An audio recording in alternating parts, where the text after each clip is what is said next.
Millions of Americans suffer from cancer, but for many, fighting the disease is just half the battle. The financial burden of living with cancer can leave patients desperate. It's a struggle Colorado oncologist David Schreier sees every day, but never more starkly than when he met Raymond Wentz, a teenager diagnosed with lymphoma. When I opened the door, I saw Raymond, who was 17, and his sister Michelle, 19, holding hands. They were, terrified. They had fear in their eyes. There were no parents, no grandparents, no aunts and uncles in the room, just two scared children. Without family support, Raymond worked at a grocery store to pay the bills. One morning he called into our triage nurse, and he had a temperature of 103 and was feeling really sick. And she said to him, you need to come into the office and see Dr. Schreier.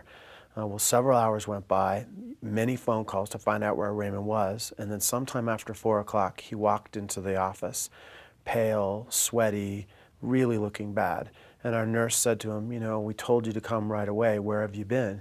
And he said, I did, I had to ride my bike. After weeks in the hospital, Dr. Schreier told his sister Michelle that Raymond was not going to survive. She immediately said that she wanted to take him home to die. And I looked at her and I said, Michelle, he's very ill, and do you think that you can handle this? And she said, yes, the only thing we have to worry about is food.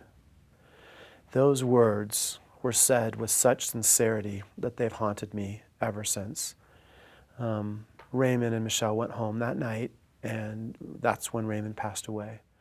Determined that no patient should struggle the way Raymond did, Dr. Schreier started the Raymond Wentz Foundation. Its grants help patients in Colorado with daily needs like food, transportation, and daycare while they undergo cancer treatment.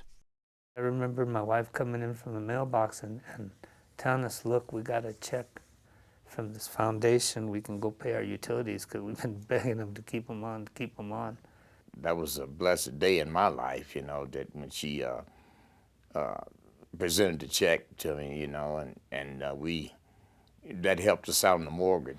The day I received the check from Raymond Wentz Foundation, it was in the middle of the month, and I get paid monthly, so it was perfect timing.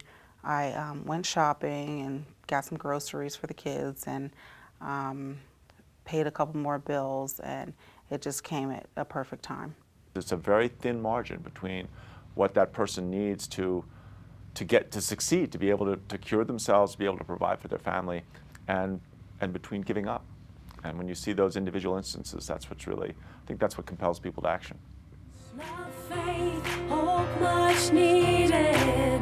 We will never be defeated. Love, faith, hope, much needed. We will never be defeated.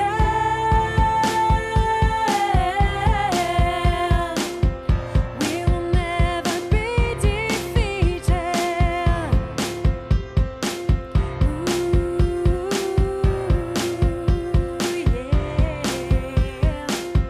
Love, faith, hope, much needed.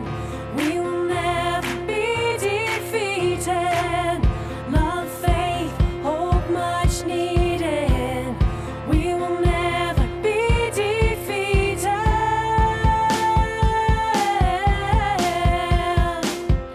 We will never be defeated.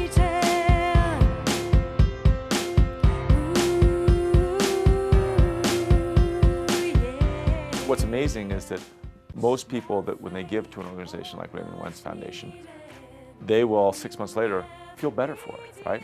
That's one of the things. A lot of times you'll buy something and you'll have buyer's remorse in a month or 6 months. You'll wish you hadn't spent the money on that. It's hard for me to, I'm not aware of very many people when they give money to something like the Raymond Wentz Foundation that they ever have buyer's remorse, they ever regret it. I think as time goes on, they feel better about it. If Raymond could see the foundation now bearing his name, I think he'd probably smile. He'd have that typical twinkle in his eye. He'd say, wow, Doc, this is great.